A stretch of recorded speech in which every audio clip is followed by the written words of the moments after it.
Hi there, my name is Loden. I'm Alpine Watershed Group's Watershed Program Manager. Today I'm going to present on the Hope Valley Restoration and Aquatic Habitat Enhancement Project. This is a bank stabilization project that we completed in Hope Valley in October of 2020. To start, I'm going to cover a few details about Alpine Watershed Group's background. Alpine Watershed Group is a nonprofit community organization dedicated to preserving and enhancing the natural system functions of Alpine County's watersheds for future generations. We do this through collaboration, education, and proactively implementing stewardship projects. For 20 years, we've been working to create opportunities for Alpine County residents and visitors to participate in meaningful environmental stewardship programs. Supported by our small staff, volunteers play a critical role in our programs. We support Alpine County watershed health through water quality monitoring, restoration projects, and environmental education programs. AWG's longest running program is our river monitoring program. This is a citizen science-based program and has continuously collected data at 8 sites in the upper Carson River watershed since 2004. Pictured here in the top left photo are 2 of our longest standing river monitors who've been at the program for over 17 years.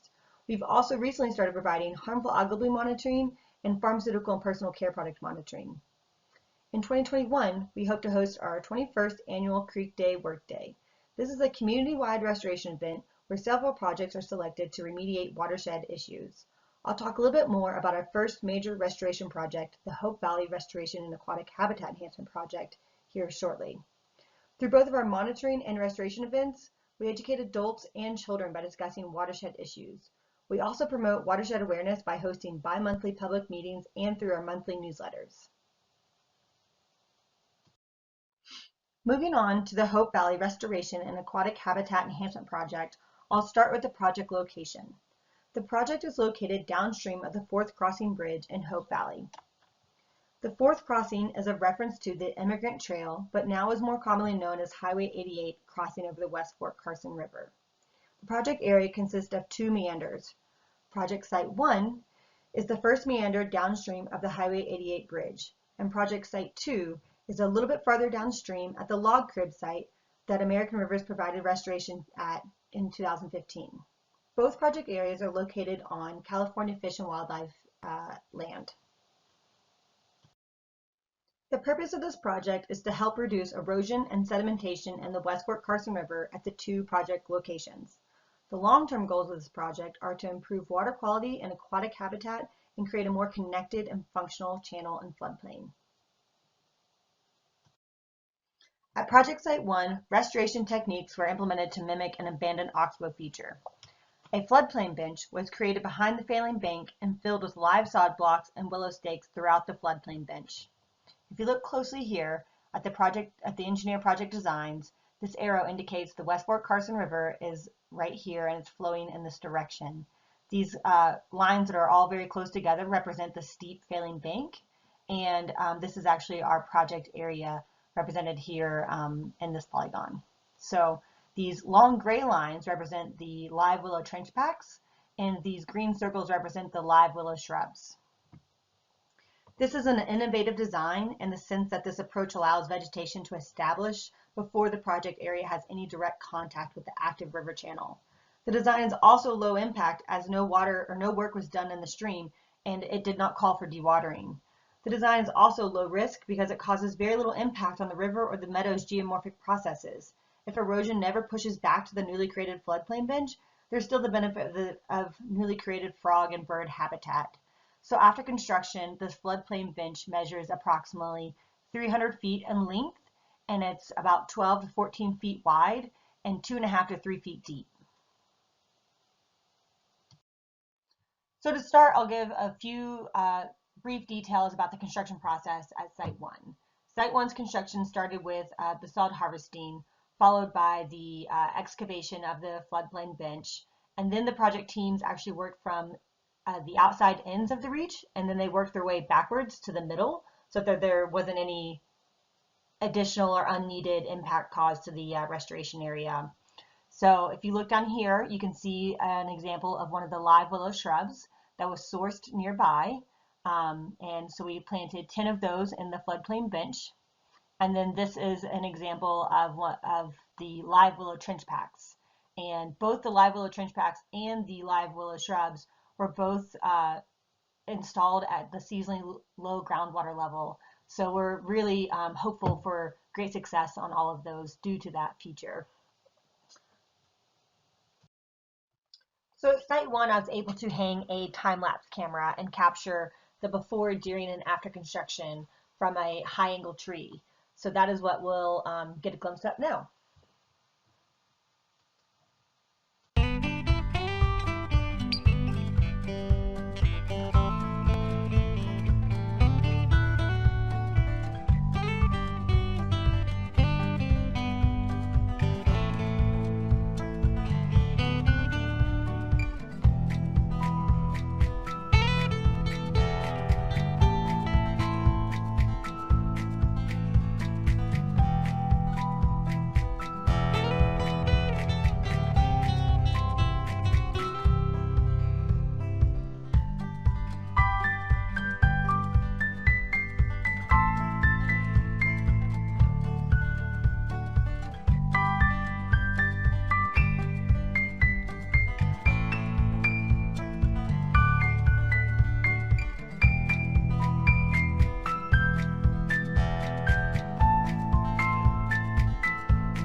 So with site one's construction complete, this feature is actually now better armored to withstand high flows when the river reaches this area. So I wanted to show you one more quick video, and this is big thanks owed to our Carson Water Sub-Conservancy District partners, specifically Shane and his drone monitoring skills. He was able to come out and capture our project before construction and during construction. And so I'm going to show you a little sneak peek of that video right now. But to save time, I won't show you the whole video. However, the whole drone video is available on CWSD's YouTube page, Alpine Watershed Group's YouTube page, and our project webpage.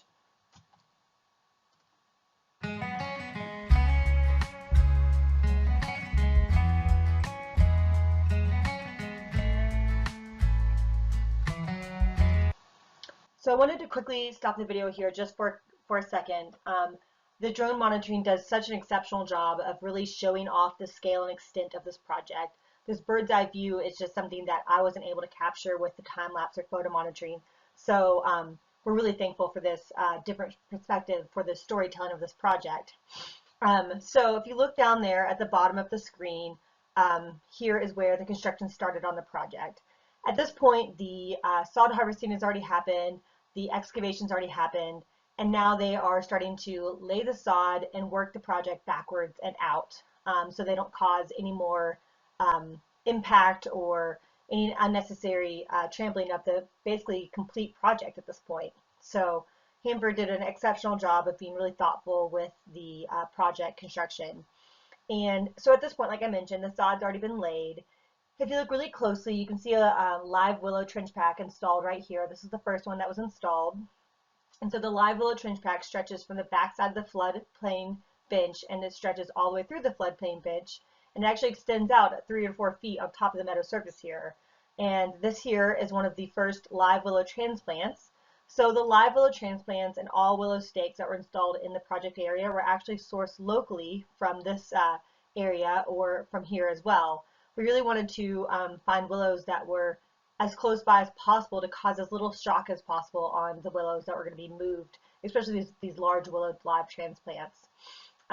So yeah, I just think that this is such a great tool for telling the story of this project, and we just could not have been happier to work with Hanford, our construction crew, and Waterways, the project engineers.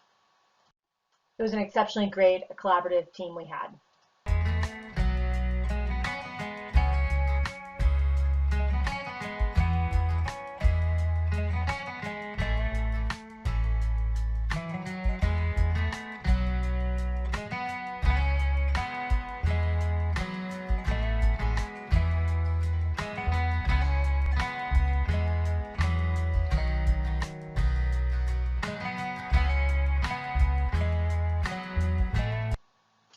Okay, thanks again, Shane and CWSD staff. We are beyond grateful and thankful for this extra tool for telling the story. So now moving downstream, we'll talk a little bit more about Project Site 2. Project Site 2 was a restoration project that American Rivers and California Fish and Wildlife did back in 2015. This was a log crib structure they installed to help with bank stability. Since then, the project has been providing great fish habitat, but updates were needed to divert stream energy from scouring behind the 2015 log crib structure. A basic approach of installing a slash at the ends of the reach will add the stability needed.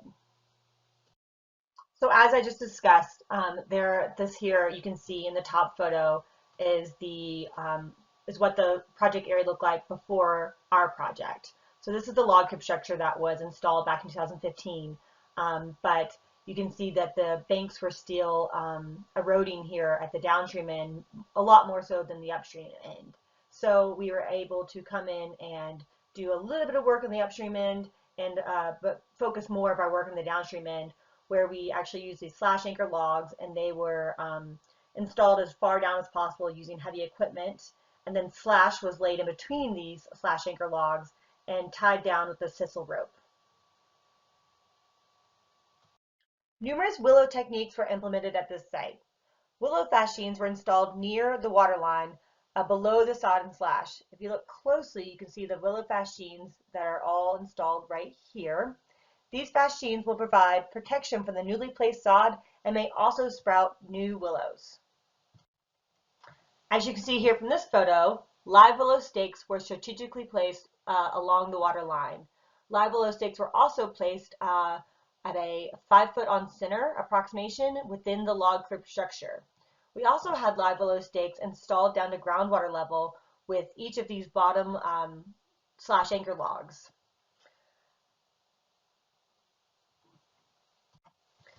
So based on previous restoration projects, we've learned willow establishment is extremely challenging in Hope Valley, and especially so at this site where the project area is mostly delineated as upland. We're hopeful for more willow success this round due to the varied willow techniques implemented at this site. The science and art of meadow restoration is continuously evolving, and the lessons learned from each project contribute to the design of the future restoration projects. As I stated earlier, the purpose of this project is to help reduce erosion and sedimentation in the West Fork Carson River at the 2 project locations. Project Site 2's work will make immediate improvements by creating a buffer for high flows with the slash that will also help better disperse the energy before running into the stream bank. Project Site 1's work will not yield improvements in water quality until the failing bank erodes back to the well-established floodplain bench, which may take years. Therefore, the long-term goals of this project are to improve water quality and aquatic habitat and create a more connected and functional river channel and floodplain. Hope Valley endured decades of overgrazing in the past, which caused the meadow to compact, decrease in its water storage capacity, and also caused the river to carve out the stream channel instead of accessing its floodplain.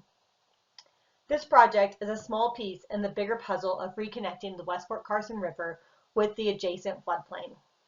When Project Area 1 does become the stream bank in the future, the lowered floodplain elevation will allow the river a more natural grade to access the floodplain and replenish the groundwater rather than building energy and running downstream. Additionally, the mature willows will shade the river, decreasing the water temperature to increase fish habitat, and the willows will also help stabilize the bank and create more complex fish habitat with their roots. That concludes my presentation today. I want to thank all of our project partners. We have a long list of folks that contributed to making this project the high quality project it is. So I look forward to hearing any questions you may have in the Q&A. Thank you.